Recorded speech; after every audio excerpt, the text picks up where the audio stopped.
In Texas, it really is the Wild West for electronic cigarettes. There are very few rules on where you can use them, so usually it's inhale before you inquire. I haven't really asked. I just kind of do it a little bit and see if anyone starts looking and staring or, being like, oh, what is that? Are they smoking inside? Gil Snyder, who's 25, has been sipping a coffee at Pearl Cup in Dallas and vaping. That's what they call smoking an e-cigarette. Like a lot of converts, Snyder picked up his first pack of traditional cigarettes young, at 16, and has tried to quit several times. I'd always go back and start with like one cigarette here and then a cigarette there, and then next thing I know, I'm smoking a full pack a day. Until he found the e-cigarette. The one he uses isn't an imitation of the Marlboros he once smoked, though plenty of those are still on the market. His looks like a small black flashlight with a mouthpiece on the end. The device uses a battery to heat a liquid nicotine solution, so instead of smoke, you get vapor. Whenever I inhale, it gives me like a nice feeling in the chest like a regular cigarette would, and I don't think about smoking cigarettes. I don't crave smoking cigarettes. It's been pretty nice. They're being advocated as an alternative to tobacco cigarettes, but the long-term effects of those is really unknown right now. Caroline Ricards is studying e-cigarettes at the University of North Texas Health Science Center. The issue is that because they're relatively new to the market, there's just not the long-term studies that have been conducted as yet in terms of the long-term harm or benefit. We really don't know. E-cigarettes don't have to play by the same rules as tobacco cigarettes. Minors are free to stock up in stores and online, and the FDA doesn't currently regulate the chemicals in them. And while e-cigarettes don't contain tar or carbon monoxide, some do have carcinogens and other toxic chemicals, including an ingredient used in antifreeze, according to the FDA.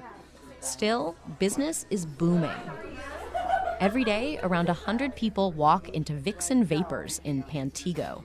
Lindy Davis opened the electronic cigarette store, decorated with red, white, and blue, a year and a half ago. We started the shop with just myself, my husband, and our friend Jonathan, who all three of us own it. We're the only ones that were here. And now we have 25 employees to help us run the store and the day-to-day functions. This is the Starbucks of electronic cigarettes. You can get the device itself, all the accessories, charging cables, car adapters, and any nicotine strength and flavor combination you can imagine. Our most popular flavor is Tiger's Blood. Ambrosia is a fruit blend that's really, really popular. Pixie's Dust is still popular, which is like an orange pixie stick. Critics say combining nicotine with candy flavors is a surefire way to get teens and kids hooked on a substance we don't know much about.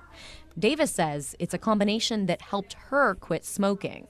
Over a period of months, she lowered the amount of nicotine in her liquid concoction down to 0.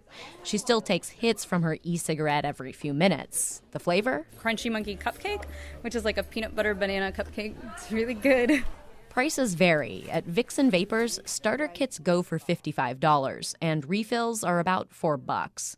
Still, makers and users say you save money over time. So far, the handheld devices have been most popular with millennials, but more experienced smokers are also vaping. After 58 years, I quit smoking, and I wouldn't trade my vapor for all the tea in China. Pat Cox of Fort Worth, who wears her e-cigarette on a lanyard around her neck, doesn't have to go that far. The FDA has no rules on the devices just yet, but plans to start regulating them. And that's good news for doctors worried that vapor might not be as benign as it seems. Lauren Silverman, KERA News.